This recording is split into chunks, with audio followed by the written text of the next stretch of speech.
Hello students, good evening. Welcomes you on High Tech Tilak Malpura digital platform of Malpura जो भी है। देखो last class में अपन पढ़ लिए थे फर्स्ट चैप्टर साइंस का 10th क्लास का रासायनिक अभिक्रिया और समीकरण। मैंने बिल्कुल बेसिक से उसको पूरा समझा दिया था, चैप्टर कंप्लीट हो गया था। अब अपन आज पढ़ेंगे चैप्टर सेकंड साइंस का 10th क्लास का अम्ल, क्षार और लवण। चैप्टर नंबर 2 अम्ल, क्षार व लवण। Clear? Acid, base and salt. English में अगर मैं इसको बोलूं एसिड, बेस एंड सॉल्ट, ठीक है। इसको भी आज बिल्कुल अपन धीरे धीरे स्लोली पढ़ेंगे। चैप्टर थोड़ा बड़ा ही है तो इसको अपन दो पार्ट में पढ़ेंगे। एक पार्ट आज एक क्लास में पहला पार्ट पूरा कंप्लीट करा दूंगा, सेकंड जो पार्ट है वो नेक्स्ट क्लास में, ठीक है। उससे फिर तुम्हें समझ में भी आ जाएगा धीरे धीरे। अब जो अम्ल, क्षार और लवण है इसका अपन बेसिक से पढ़ते हैं आज। तो पहले अपन ये जो चैप्टर पढ़ रहे हैं, मैं हमेशा जो एक बात करता हूँ कि जो चैप्टर या जो भी चीज अगर मैं पढ़ा रहा हूँ तो पहले उसको जो है बेसिक नॉलेज अपनों को आनी चाहिए। जो भी चीज अपन पढ़ रहे हैं उसकी हमें पहले बेसिक डिटेल मालूम होनी चाहिए, उसके बाद ही अपनों को वो चीज समझ में आएगी भाई अपन पढ़ क्या रहे हैं। अब जैसे अपन पार्ट का नाम ही, अपना लेसन का नाम ही अम्ल, क्षार और लवण है, तो अपनों को इन तीनों की जानकारी, बेसिक नॉलेज तो होनी चाहिए कि अम्ल क्या होता है, क्या क्षार क्या होता है, लवण क्या होता है। उसके बाद ही अपन इसके अंदर की चीजों को जान पाएंगे, ठीक है। तो फर्स्ट मैं बात करता हूं अम्ल की। किसकी बात करता हूं? अम्ल की। ये हो गया मेरे पास अम्ल, एसिड, ठीक है। अम्ल जो है स्वाद में खट्टे होते हैं। अम्ल की परिभाषा है अम्ल स्वाद में खट्टे होते हैं। अम्ल स्वाद में खट्टे होते हैं, ठीक है। अम्ल स्वाद में खट्टे होते हैं। अम्ल का पीएच मान 7 से कम होता है। ये पीएच मान क्या होता है ये भी अभी अपन नेक्स्ट इसी के चैप्टर के अंदर टॉपिक है वो आगे पढ़ेंगे। फिलहाल ये याद रखना है अम्ल का पीएच मान 7 से कम होता है, ठीक है। अम्ल जो है, अम्ल जलीय विलयन में H+ आयन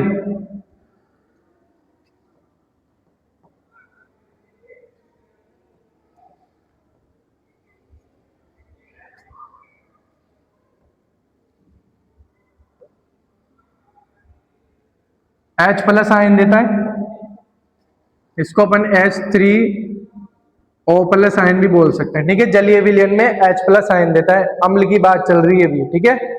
अब लास्ट एक और चीज मोस्ट इंपोर्टेंट है, अम्ल जो होता है, अम्ल नीले लिटमस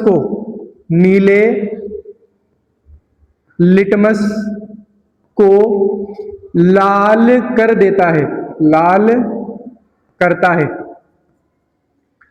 अब तुम कहोगे सर ये लिटमस क्या है, तो लिटमस भी मैं अभी बताता हूं आगे क्या होता है। बाकी ये याद रखना अम्ल नीले लिटमस को लाल कर देता है, ठीक है। ये अम्ल की बेसिक डिटेल हो गई, ठीक है। अम्ल के बारे में भाई अम्ल स्वाद में खट्टे होते हैं, अम्ल का पीएच मान 7 से कम होता है, अम्ल जलीय विलयन में H+ आयन देता है और अम्ल जो है नीले लिटमस को लाल कर देता है। क्लियर है यहां तक? अब हाँ, अब वो सर ये अम्ल खट्टे के होते हैं, तो ये जो अम्ल शब्द है ये लैटिन भाषा का शब्द है। कौन सी शब्द है? लैटिन भाषा, लैटिन लैंग्वेज। लैटिन भाषा का शब्द एक अम्लीय, क्या शब्द होता है? अम्लीय। लैटिन भाषा का एक शब्द होता है अम्लीय, जिसका मतलब होता है खट्टा। जिसका मतलब क्या होता है? खट्टा। उससे लिया गया है अम्ल शब्द जो होता है। अम्ल शब्द कहां से लिया गया है? लैटिन भाषा का अम्लीय शब्द होता है, उससे लिया गया है अम्ल, जिसका मतलब होता है खट्टा। क्लियर अम्ल के बारे में? चलें अब आगे। ये अम्ल कंप्लीट है। अब बात करते हैं अपन क्षार की। किसकी बात करें? क्षार की। तो मैं आगे चलता हूं। क्षार की बात करें तो सेकंड यहां पे मैं लिख देता हूं क्षार, बेस। अब देखो क्षार के अंदर क्या होता है, क्षार स्वाद में कड़वे होते हैं, ठीक है, स्वाद में कड़वे होते हैं और मुलायम होते हैं, मुलायम होते हैं। क्लियर, क्षार कड़वे होते हैं, मुलायम होते हैं, ठीक है। क्षार का पीएच मान 7 से अधिक होता है, 7 से अधिक होता है, ठीक है, पीएच मान 7 से अधिक होता है। अब जो क्षार है, क्षार जलीय विलयन में, जलीय विलयन में OH माइनस आयन देते हैं। क्लियर, 3 चीज इसकी भी कंप्लीट हो गई। चौथी लास्ट इंपॉर्टेंट चीज, क्षार लाल लिटमस को, कौन से लिटमस को, लाल लिटमस को नीला करते हैं। क्लियर, क्षार क्या करता है, स्वाद में कड़वा होता है, ठीक है, मुलायम होता है, पीएच मान 7 से अधिक होता है, ठीक है, जलीय विलयन में OH माइनस आयन देता है और क्षार लाल लिटमस को नीला कर देता है। ये जो 7 से अधिक, 7 से लेकर 14 तक होता है, ठीक है, 7 तो नहीं होता है, 7 से अधिक का मतलब होता है 8 से लेकर 14 तक, ठीक है, 7 पर तो उदासीन होता है, आगे पढ़ेंगे, ठीक है। कंप्लीट है ये, क्षार लाल लिटमस को नीला कर देते हैं। ये क्षार की बात हो गई याद रखने वाली, ठीक है। अब ये जो क्षार है, इसके अंदर एक और आता है मेरे पास, क्षारक। बच्चे इसमें कंफ्यूज होते हैं, ये क्षारक क्या होता है। तो बेटा क्षारक जो होता है वो क्षारीय होता है। क्या होता है, क्षार, विशेष प्रकार का क्षार, विशेष प्रकार का क्षार, स्पेशल बेस, विशेष प्रकार का क्षार जो जल में घुलनशील होता है। ये चीज याद रखनी, नोट करनी, जो क्षार जल में घुल जाए वो क्या कहलाता है भैया, क्षारक। क्या कहलाता है, क्षारक। जो क्षार जल में घुल जाए वो क्षारक कहलाता है। इससे अपनों को एक चीज पता लगी कि ये जो क्षार है, सारे क्षार जल में घुलनशील नहीं होते हैं, सारे क्षार जल में घुलनशील नहीं होते। कुछ क्षार ही ऐसे होते हैं जो जल में घुलनशील होते हैं, उनको बोलते हैं क्षारक। कंप्लीट हो गया, दोनों में डिफरेंट है तो दोनों चीजें सेम है, क्षार और क्षारक बिल्कुल है। क्षार का ही प्रकार होता है क्षारक, क्षार का ही क्या होता है, एक तरह से प्रकार होता है क्षारक। कैसे समझो, क्षार जल में घुलनशील, सभी क्षार जल में घुलनशील नहीं होते, लेकिन कुछ क्षार ऐसे होते हैं जो जल में घुलनशील होते हैं, जो किसकी कैटेगरी में हो, जिसको क्या बोलते हैं, क्षारक बोलते हैं। कंप्लीट है क्या, कंप्लीट है दोनों चीजें, कंप्लीट यहां तक। हाँ, एक चीज और मैं बताता हूँ, लिटमस की शॉर्ट ट्रिक बता देता हूं। 2 नाम याद रखने, एक नाम याद रखना है अनिल का और एक नाम याद रखना है शालिनी का, बस कंप्लीट। 2 नाम याद रखने, अनिल और शालिनी। इसका मतलब तो ये होता है, ऐसे अम्ल, ऐसे अम्ल, नी से नीला और नीला को क्या कर देता है, लाल। ये ट्रिक है याद करने की इसकी। अम्ल नीला लिटमस को क्या कर देता है, लाल कर देता है। शालिनी की बात करो तो शाह से होता है क्षार, ये क्या करता है, लाल लिटमस को क्या कर देता है, नीला कर देता है। ये कंफ्यूजन खत्म इसका भी, भाई कौन नीले को लाल करता है, कौन लाल को नीला करता है। क्लियर, नाम याद रखने अनिल और शालिनी। अनिल अम्ल नीले लिटमस को लाल कर देता है, शालिनी क्षार लाल लिटमस को नीला कर देता है। क्लियर है यहां तक। तो अम्ल और क्षार की बेसिक डिटेल कंप्लीट है। किसी को कोई डाउट यहां तक, चले आगे। अब अगला अपन बात करते हैं क्षार की, सॉरी क्षार तो हो गया, लवण की। भाई लवण किसे कहते हैं, चैप्टर का नाम ही अम्ल क्षार लवण है। तो अब यहां बात करूं मैं लवण की, लवण को बोलते हैं सोल्ट, नमक जिसको अपन बोलते हैं, ठीक है। तो ये बनता है अम्ल और क्षार से, दोनों से मिलकर क्या बनता है, लवण। ये याद रखना है, लवण जो है अम्ल और क्षार दोनों से मिलकर बनता है, ठीक है, ये याद रखिए। और अम्ल का जो है लवण जो है अम्लीय भी होता है, उदासीन भी होता है और क्षारीय भी होता है लवण, ठीक है।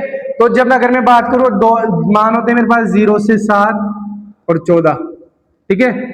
यहां इसकी बात करें तो यहां तो होता है अम्ल, इस पर होता है उदासीन, ठीक है, और यहां पर होता है मेरे पास क्षार। ये भी और आगे पढ़ेंगे पीएच स्केल के अंदर, फिलहाल नॉर्मल बेसिक डिटेल में बताया हूं मैं। अब मैं बात करूं आगे, ये लवण को पूरे को अपन दूसरे पेज में पढ़ेंगे पार्ट 2 में, फिलहाल आज अम्ल और क्षार पढ़ते हैं। तो अम्ल क्षार लवण की डेफिनेशन बेसिक डिटेल मैंने बता दी, ठीक है।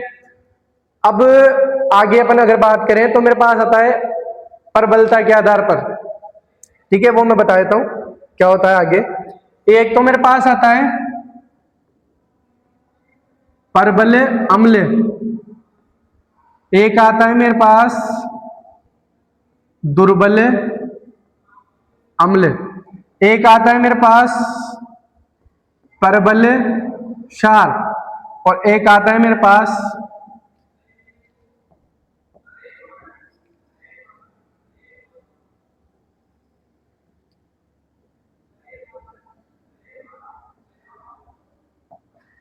दुर्बल क्षार। Strong acid, weak acid, strong base, weak base, ठीक है। अब परबल अम्ल और दुर्बल अम्ल क्या होता है, परबल क्षार और दुर्बल क्षार क्या होता है, तो देखो परबल और दुर्बल का अपन जो है डिवाइडेशन करते हैं उनकी जलीय विलयन के अंदर आयन के आधार पर। मैंने अभी बताया था अम्ल क्या होते हैं, जलीय विलयन में H+ आयन देते हैं, क्या देते हैं, H+ आयन। तो जो अम्ल अधिक मात्रा में, कौन सी मात्रा में, अधिक मात्रा में जलीय विलयन में, यहां लिख देता हूं मैं, जलीय विलयन में, अधिक मात्रा में जलीय विलयन में H+ आयन देता है, अधिक मात्रा में, कौन सी मात्रा में, अधिक मात्रा में H+ आयन देता है, अधिक मात्रा में H+ आयन देता है, वो कहलाएगा परबल अम्ल।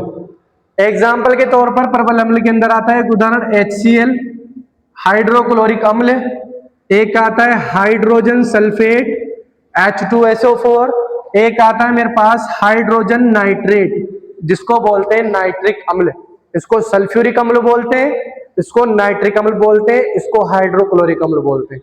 तीनों अम्ल जो है परबल होते हैं, ठीक है। और अगर मैं दुर्बल अम्ल की बात करूं तो वह अम्ल जो कम मात्रा में, कौन सी मात्रा में, कम मात्रा में H+ आयन देते हैं, ये कहलाते हैं भैया दुर्बल अम्ल कहलाते हैं, ठीक है।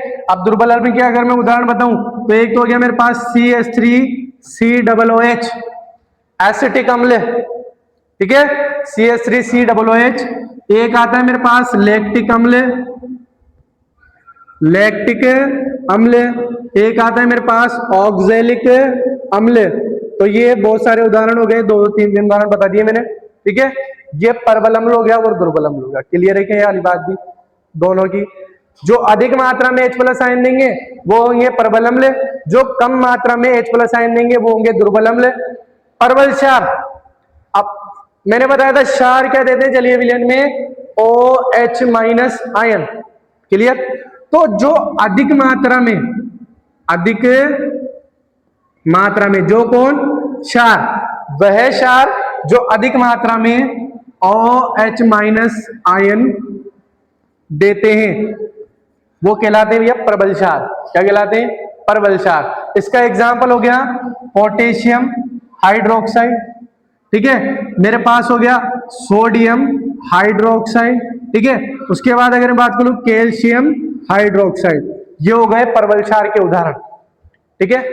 फिर अगर मैं बात करूं दुर्बल क्षार, वही कम मात्रा में OH- आयन, कम मात्रा में OH- आयन देते हैं।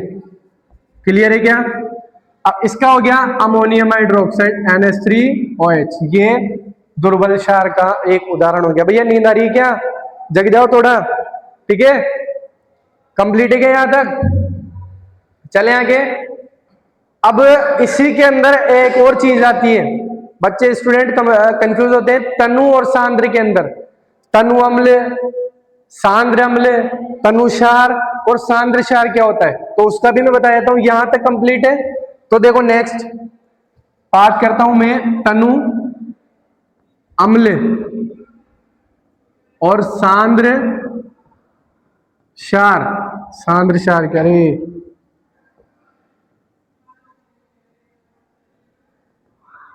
सांद्र अम्ल, एक आता है मेरे पास तनुक्षार और एक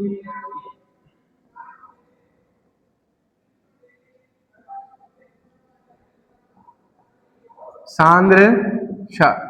बोलो क्लियर है क्या? देखो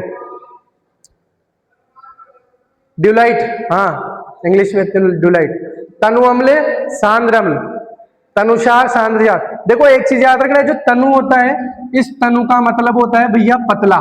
तनु का मतलब क्या होता है? पतला। अब कोई भी चीज अगर मेरे को पतली करनी है तो क्या मिलाऊंगा उसमें? पानी।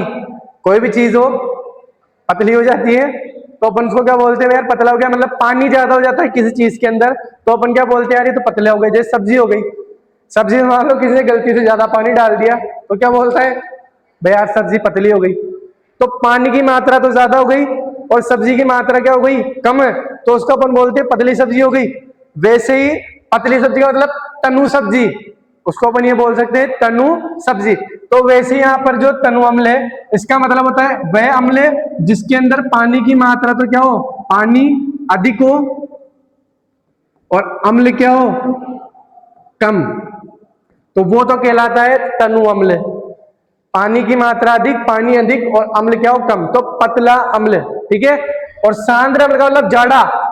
सांद्र का मतलब जाड़ा, देसी भाषा में जाड़ा, जिसके अंदर मतलब ये हो कि अम्ल तो क्या हो? अम्ल अधिक हो, अम्ल अधिक और पानी क्या हो? कम, पानी कम हो, ठीक है।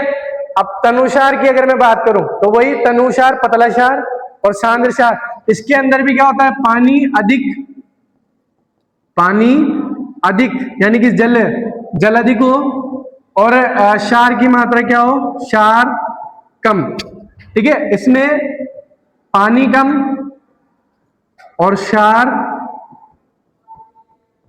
अधिक। बोलो क्लियर है क्या? सारी चीजें, सारे डाउट क्लियर हो गई क्या? चले आगे। तो अब देखो ये कंप्लीट है, तनु अम्ल, तनुक्षार, तनुक्षार और तनु सांद्र क्षार। क्लियर है यहां तक? अब देखो आगे अगर मैं बात करूं तो आगे मेरे पास अम्ल, क्षार, लवण कंप्लीट है। तो अम्ल और क्षार और लवण, इनकी जानकारी, इनकी डिटेल, इनकी नॉलेज, इनका उपस्थिति का पता में कैसे चलता है, ठीक है भैया? मैं कैसे पहचानेंगे कौन से विलयन में क्या है? अम्ल है, क्षार है या लवण है, या कोई सा भी पदार्थ है, ये अम्लीय है, ये क्षारीय क्या है? तो इसके लिए मेरे पास एक चीज आती है, मेरे पास आता है सूचक। क्या आता है? सूचक, ठीक है। अब सूचक क्या होते हैं? तो सूचक की अगर मैं परिभाषा दूं तो सूचक का मतलब होता है सूचना देने वाला, इन्फॉर्मर। सूचना देने वाला, इन्फॉर्मर। अब किसकी सूचना देगा? ओनली अम्ल, क्षार और लवण की, कि भाई यहाँ अम्ल है या क्षार है या लवण है, ठीक है। अब सूचना देने के बहुत सारे तरीके होते हैं भाई, कोई पता नहीं कैसे सूचना देता है, कोई कैसे देता है, कोई कान में जाके देता है, कोई सबके सामने देता है, ठीक है। हाँ, तो सूचना, अब ये जो सूचक होता है, सूचक क्या करते हैं? अम्ल व क्षार और लवण, इन तीनों की क्या देते हैं? सूचना देते हैं, ठीक है। उपस्थिति का पता लगाते हैं, उपस्थिति का पता लगाते हैं, ठीक है। वह पदार्थ जो अम्ल, क्षार और लवण की उपस्थिति का पता लगाते हैं उन्हें सूचक कहते हैं, ठीक है।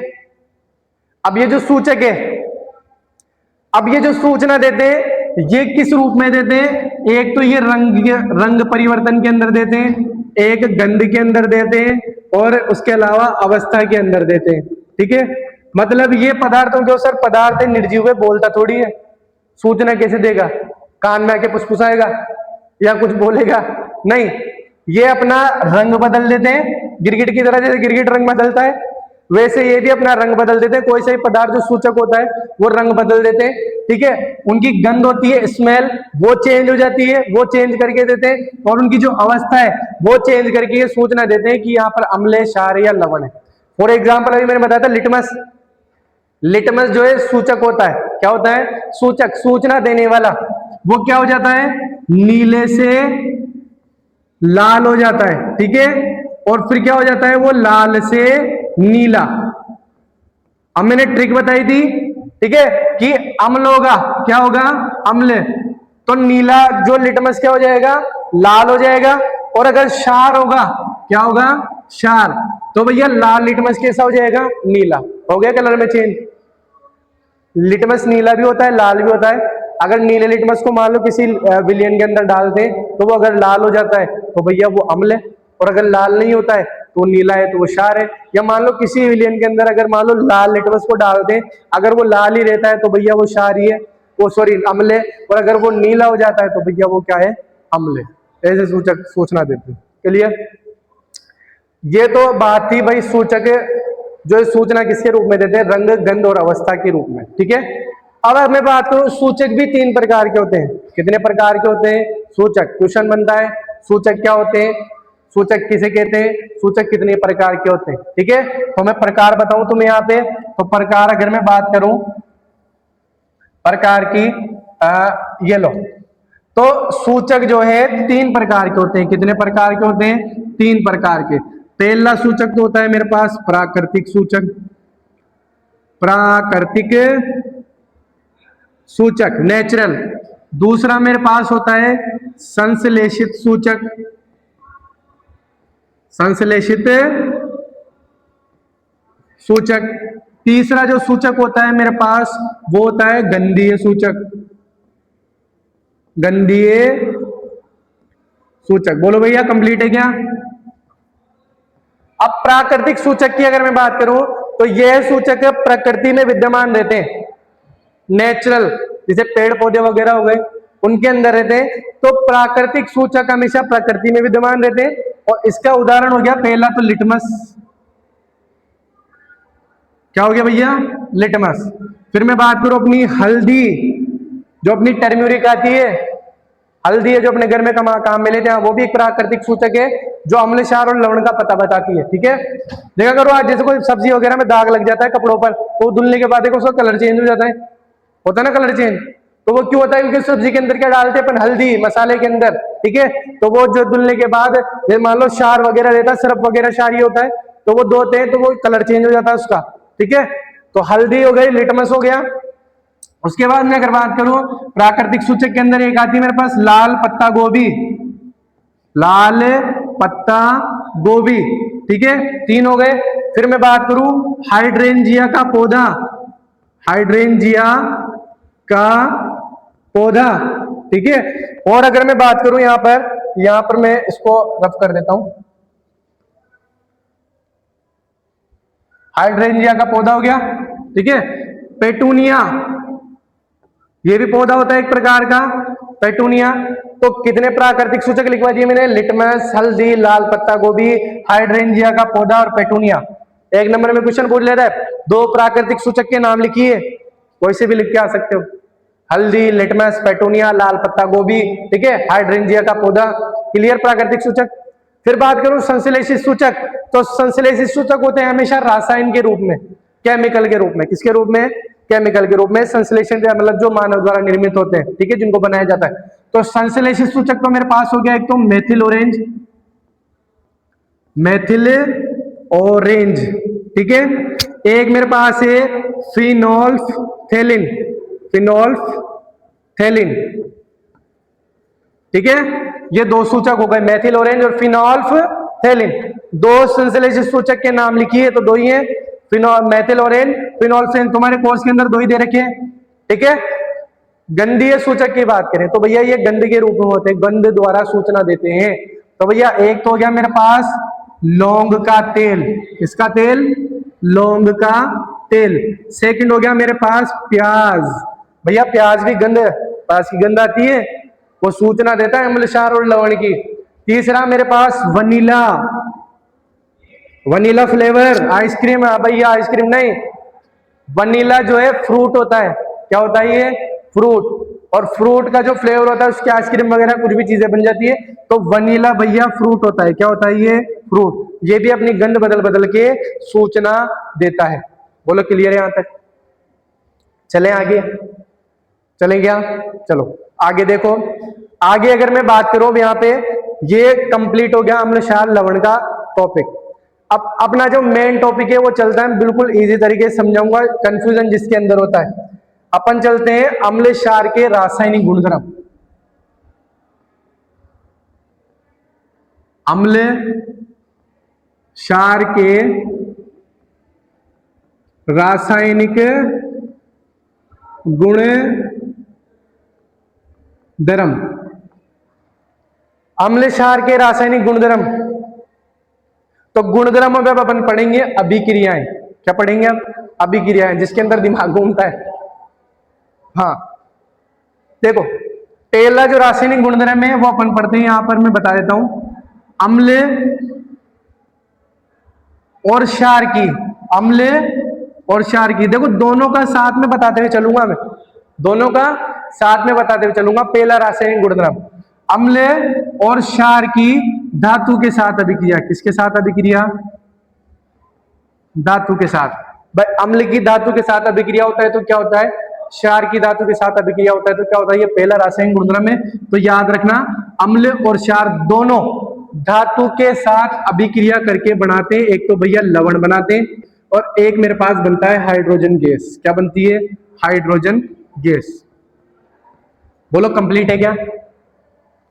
लवण और हाइड्रोजन गैस, अम्ल और क्षार दोनों धातु के साथ अभिक्रिया करके लवण और हाइड्रोजन गैस बनाते हैं। ये पहला कंप्लीट हो गया। कंप्लीट है। जो ये हाइड्रोजन गैस है भैया ये फटफट के रूप में निकलती है, रासायनिक समीकरण होगी तब मैं बताऊंगा। फिलहाल पहला रासायनिक गुणधर्म ये याद रखना है, अम्ल और क्षार धातु के साथ अभिक्रिया करके क्या बनाते हैं? लवण और हाइड्रोजन गैस। फिर मैं सेकंड अगर बात करूं, अम्ल और क्षार की धातु कार्बोनेट और धातु हाइड्रोजन कार्बोनेट के साथ अभिक्रिया। दो है यहां पर, धातु कार्बोनेट और धातु हाइड्रोजन कार्बोनेट। तो मैं बात करता हूं पहले अम्ल की अभिक्रिया धातु कार्बोनेट के साथ और अम्ल की अभिक्रिया धातु हाइड्रोजन कार्बोनेट। क्लियर यहां तक? तो ये दोनों जब अभिक्रिया होती है तो मेरे पास एक तो बनता है लवण, एक मेरे पास बनता है जल और एक मेरे पास निकलती है कार्बन डाइऑक्साइड गैस। ठीक है। जब अम्ल धातु हाइड्रोजन कार्बोनेट के साथ अभिक्रिया करता है तब भी सेम होता है, लवण बनता है, जल बनता है और कार्बन डाइऑक्साइड गैस निकलती है। कंप्लीट है अम्ल का। अब मैं बात करता हूं क्षार की। किसकी बात करूं मैं? क्षार की। तो भैया क्षार प्लस और प्लस, शॉर्ट में लिख देता हूं, धातु कार्बोनेट और धातु हाइड्रोजन कार्बोनेट। तो भैया ये याद रखना, अम्ल जो है अभिक्रिया तो करता है लेकिन जो क्षार है वो धातु कार्बोनेट और धातु हाइड्रोजन कार्बोनेट के साथ अभिक्रिया नहीं करता, नहीं करता, ये याद रखना। कंप्लीट है क्या? तो ये दूसरा रासायनिक गुणधर्म कंप्लीट हो गया। चलिए अब आगे, दो कंप्लीट हो गए, इनकी रासायनिक समीकरण में भी बता दूंगा। बाकी तीसरी अगर मैं बात करूं तो तीसरा मेरे पास आता है अम्ल और क्षार की आपस में अभिक्रिया। किसके अंदर अभिक्रिया? आपस में एक दूसरे की। पहले दोनों की अलग अलग चीजों से करा दी, पहले धातु से करा दी, धातु कार्बोनेट धातु हाइड्रोजन कार्बोनेट से करा दिया। अब अम्ल और क्षार की आपस में अभिक्रिया। तो अम्ल और क्षार की जब आपस में अभिक्रिया होती है तो मेरे पास एक तो बनता है लवण और एक मेरे पास बनता है जल। ठीक है। तो भैया इसको याद रखना, इस अभिक्रिया को बोलते हैं उदासीनीकरण अभिक्रिया। कौन सी अभिक्रिया? उदासीनीकरण अभिक्रिया। कंप्लीट है क्या? उदासीनीकरण अभिक्रिया कंप्लीट। अम्ल व क्षार, लवण और जल बनाते हैं। ये तीनों रासायनिक गुणधर्म कंप्लीट है क्या? अब चौथा जो रासायनिक गुणधर्म आता है वो मेरे पास आता है अम्ल और क्षार की अभिक्रिया धातु ऑक्साइड और अधातु ऑक्साइड के साथ। तो वो मैं अगले पेज पे बता देता हूं। पहले ये कंप्लीट है क्या तीनों रासायनिक गुणधर्म? अम्ल और क्षार धातु के साथ अभिक्रिया करके लवण और हाइड्रोजन गैस बनाते हैं। ठीक है, ये निकल गई। अम्ल और क्षार की धातु कार्बोनेट और धातु हाइड्रोजन कार्बोनेट के साथ अभिक्रिया कराने पर अम्ल तो धातु कार्बोनेट और धातु हाइड्रोजन कार्बोनेट दोनों के साथ अभिक्रिया कर लेता है, लवण जल और कार्बन डाइऑक्साइड गैस बनाता है। लेकिन जो क्षार होता है ना तो धातु कार्बोनेट और ना धातु हाइड्रोजन कार्बोनेट दोनों के साथ अभिक्रिया नहीं करता। दो कंप्लीट हो गए। तीसरा रासायनिक गुणधर्म अम्ल और क्षार की आपस में अभिक्रिया, तो भैया लवण बनेगा, जल बनेगा और इस अभिक्रिया को बोलते हैं उदासीनीकरण अभिक्रिया। क्लियर? वह अभिक्रिया जिसके अंदर अम्ल और क्षार आपस में मिलकर लवण और जल बनाते हैं उसे उदासीनीकरण अभिक्रिया कहते हैं। कंप्लीट है। चलो देखो लास्ट चौथा रासायनिक गुणधर्म शॉर्ट फॉर्म में मैं बता ही दिया मैंने, ये ला चौथा। तो चौथा है मेरे पास अम्ल और क्षार की, ठीक है, धातु ऑक्साइड, धातु ऑक्साइड और अधातु ऑक्साइड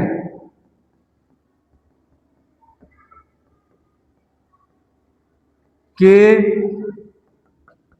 साथ अभिक्रिया। क्लियर है? कंप्लीट है। अब तुमको सर धातु ऑक्साइड और अधातु ऑक्साइड में से कौन किसके साथ अभिक्रिया करेगा, ये भी एक जानने वाली बात है, कंफ्यूजन हो जाता है। ये मैं बिना देखे याद करने की ट्रिक बता रहा हूं। वो चारों तो तीनों तो मैंने बता ही दिए।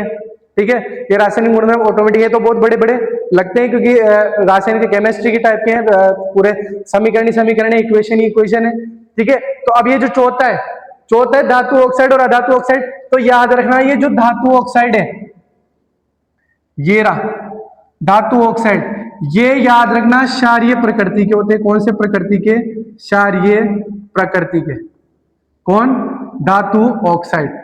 और मैं अधातु ऑक्साइड की बात करूं तो ये होते हैं अम्लीय प्रकृति के। कौन सी प्रकृति के? अम्लीय प्रकृति के। ठीक है, अम्लीय प्रकृति के होते हैं। अब एक बताओ, अम्ल आपस में अम्ल से अभिक्रिया नहीं करता है। पता है कोई चीज सेम चीज हो, पानी को पानी के अंदर मिलाएंगे तो कुछ फर्क पड़ेगा क्या? नहीं पड़ता ना। वैसे सेम चीज को सेम चीज मिलाते हैं, फर्क नहीं पड़ता, अभिक्रिया नहीं होती है। क्षार के अंदर अगर अपन क्षार मिला दिया थोड़ा और तो अभिक्रिया नहीं होती है, करते ही नहीं है। अम्ल के अंदर थोड़ा अम्ल मिला दिया तो भी अभिक्रिया नहीं होती है। ठीक है, तो अब क्या करें? तो उल्टा होता है, अम्ल और क्षार आपस में अभिक्रिया करते हैं, अम्ल और क्षार आपस में अभिक्रिया करते हैं। तो अब एक बताओ, अम्ल किसके साथ अभिक्रिया करेगा? धातु ऑक्साइड के साथ अभिक्रिया करेगा या अधातु ऑक्साइड के साथ अभिक्रिया करेगा? अम्ल धातु ऑक्साइड के साथ अभिक्रिया करेगा या अधातु ऑक्साइड के साथ? क्योंकि यहां देखो जो अम्ल होता है वो क्षारीय प्रकृति का होता है, धातु ऑक्साइड, तो ये दोनों अभिक्रिया करेंगे साथ में, और क्षार और अधातु ऑक्साइड अभिक्रिया करेगा साथ में। कंप्लीट है, समझ में आ गया? तो मैं यहां लिख देता हूं चौथे में, अम्ल की अभिक्रिया किसके साथ? धातु ऑक्साइड के साथ। किसके साथ? धातु ऑक्साइड के साथ, धातु ऑक्साइड के साथ। क्यों? क्योंकि बेटा ये होता है क्षारीय। क्या होता है ये? क्षारीय। मैं यहां लिख देता हूं नीचे। ठीक है, तो अब देखो वही पिछले जो भी पढ़ा था तीसरा, उदासीनीकरण अभिक्रिया, लवण और अम्ल और क्षार आपस में अभिक्रिया करके क्या बनाते हैं? लवण और क्या बनाते हैं? जल। बोलो क्लियर है क्या? सेकंड, फिर मैं अगर बात करूं क्षार, अब क्षार किसके साथ अभिक्रिया करेगा? क्षार अभिक्रिया करेगा अधातु ऑक्साइड के साथ, क्योंकि क्या होता है? अम्लीय प्रकृति का। ठीक है, तो क्षार की बात करूं, अधातु ऑक्साइड, अधातु ऑक्साइड कर लिया अभिक्रिया इसके साथ। तो अब ये जो अधातु ऑक्साइड है ये कैसा होता है? अम्लीय। मैंने बता दिया अभी, ये अम्लीय प्रकृति का होता है। देखो क्षार और अम्ल वापस वही अपोजिट, तो अम्ल और क्षार या क्षार और अम्ल जब आपस में विक्रिया करते हैं तो भी सेम लवण और साथ में क्या बनता है, जल। तो बेटा ये रासायनिक गुणधर्म कंप्लीट हो गया, बिल्कुल शॉर्ट फॉर्म में, समझ में आया? ठीक है, चारों देखो वापस बताता हूं, मैं रिपीट कर देता हूं एक बार। यहां देखो, पहला अम्ल क्षार धातु के साथ अभिक्रिया तो लवण और हाइड्रोजन गैस निकलती है, ठीक है, पहला। सेकंड, अम्ल और क्षार की धातु कार्बोनेट और धातु हाइड्रोजन कार्बोनेट के साथ अभिक्रिया तो अम्ल धातु कार्बोनेट और धातु हाइड्रोजन कार्बोनेट के साथ अभिक्रिया करके लवण और जल बनाता है, लवण और जल बनाता है, ठीक है। साथ में कार्बन डाइऑक्साइड गैस भी निकालता है, क्लियर। फिर मैं बात करूं क्षार धातु कार्बोनेट और धातु हाइड्रोजन कार्बोनेट के साथ, दोनों के साथ अभिक्रिया नहीं करता है, कंप्लीट। दूसरा, तीसरा, अम्ल व क्षार की आपस में अभिक्रिया, देखो तीसरा और चौथा दोनों सेम है, अम्ल व क्षार आपस में अभिक्रिया करके लवण और जल बनाते हैं, इसको उदासीनीकरण अभिक्रिया बोलते हैं, कंप्लीट हो गया। अब ऐसे सेम, हाँ इसको थोड़ा सा अलग टाइप का दे दिया, अम्ल और क्षार आपस में अभिक्रिया करके लवण और जल बनाते हैं। यहां पर भी अपनों को नेक्स्ट अम्ल और क्षार की धातु ऑक्साइड और अधातु ऑक्साइड के साथ दे रहा था, तो अपनों को पहचानना था धातु ऑक्साइड अम्ल होता है या क्षार, अधातु ऑक्साइड अम्ल होता है या क्षार। तो धातु ऑक्साइड तो क्षार होता है और अधातु ऑक्साइड क्या होता है, अम्लीय होता है, ठीक है। तो अम्ल की अभिक्रिया होगी धातु ऑक्साइड के साथ, क्षार के साथ हो गई, तो लवण और जल बन गया, वही उदासीनीकरण अभिक्रिया और वही नीचे भी उदासीनीकरण अभिक्रिया, वो कंप्लीट है क्या।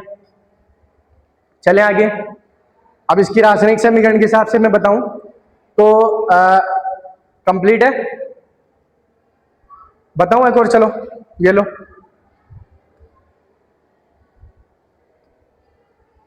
देखो फर्स्ट वाला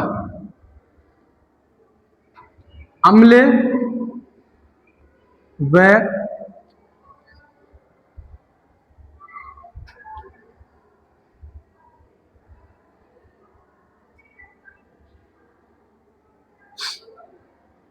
धातु क्या बन रहा था,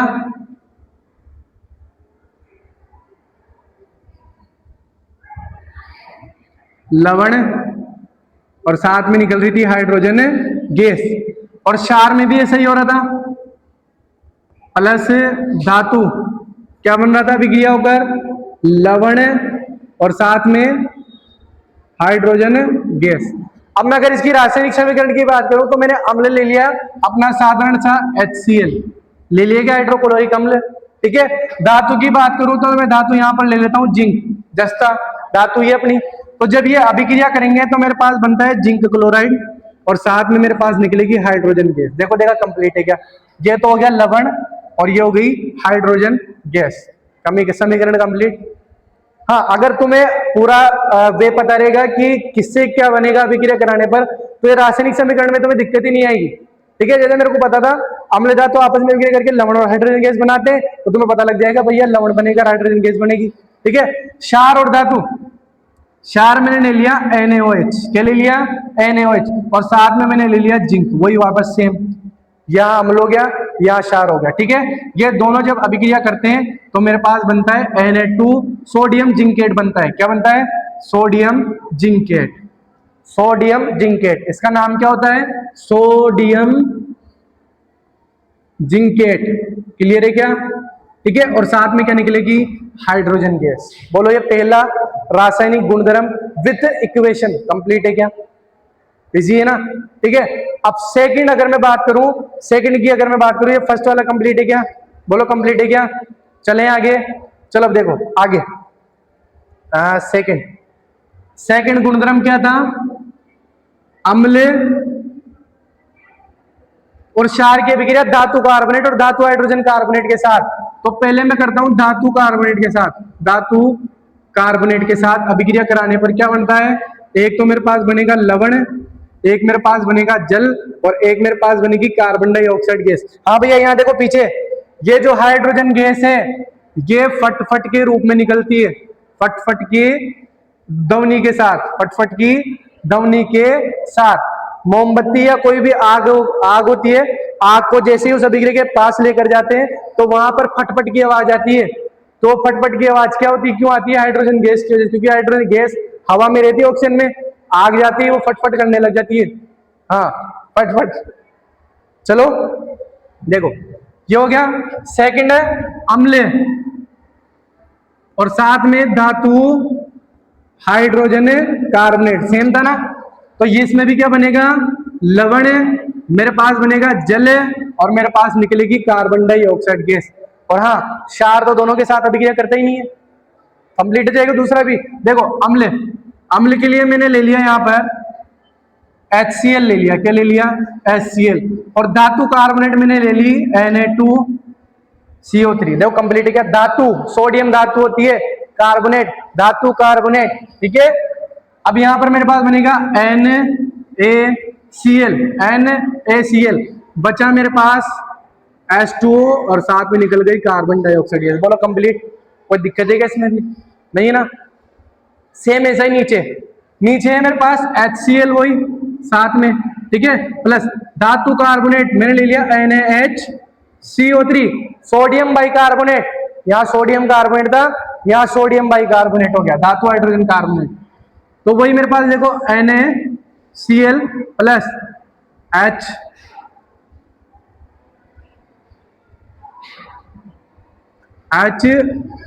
अरे इसको क्या हो गया,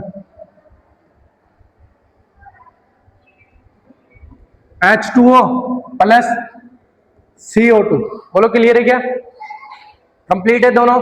अब इसके बाद में अगर बात करूं क्षार की, तो भैया क्षार दोनों से ही अभिक्रिया नहीं करता, धातु हाइड्रोजन कार्बोनेट और धातु कार्बोनेट इन दोनों के साथ अभिक्रिया नहीं होती है। तो भैया दो रासायनिक गुणधर्म कंप्लीट हो गई क्या। तीसरा अम्ल व क्षार की आपस में अभिक्रिया, तो भैया अम्ल व क्षार की आपस में अभिक्रिया भी मैं करा देता हूं। अम्ल और क्षार की आपस में अभिक्रिया, तो मेरे पास बनता है लवण और मेरे पास बनता है जल। तो भैया अम्ल ले लिया मैंने क्या HCl और क्षार ले लिया मैंने NaOH। देखो देखा NaCl जुड़ जाएगा क्या, लवण बन गया क्या, साथ में देखो एक H 2H हो गया, H2O, देखो देखा जल बन गया क्या। इसको बोलते हैं उदासीनीकरण अभिक्रिया। कौन सी अभिक्रिया, उदासीनीकरण अभिक्रिया। बोलो क्लियर है क्या, उदासीनीकरण अभिक्रिया, बोलो कंप्लीट है क्या। तीसरा क्लियर है क्या। अब चौथा मैं इस पे यहां नीचे करा देता हूं। चौथा था मेरे पास अम्ल किसके साथ अभिक्रिया करेगा, अम्ल अभिक्रिया करेगा, अम्ल अभिक्रिया करेगा धातु ऑक्साइड के साथ। किसके साथ अभिक्रिया करेगा, धातु ऑक्साइड के साथ, क्योंकि भैया ये क्या होता है क्षारीय, क्या होता है ये क्षारीय। तो भैया क्या बनता है, अजी बोलो क्या बनता है, लवण और मेरे पास क्या बनेगा जल। तो देखो यहां पर अम्ल ले लिया मैंने HCl, ले लिया HCl, धातु ऑक्साइड, धातु ऑक्साइड मैंने ले लिया कैल्शियम ऑक्साइड, क्या ले लिया कैल्शियम ऑक्साइड। तो भैया यहां मेरे पास बनेगा CaCl2, कैल्शियम क्लोराइड लवण होता है, C के साथ में मेरे पास बनेगा जल। बोलो कंप्लीट है क्या, क्लियर है ना। देखो फिर फोर्थ वाला, इसके अंदर ही क्षार,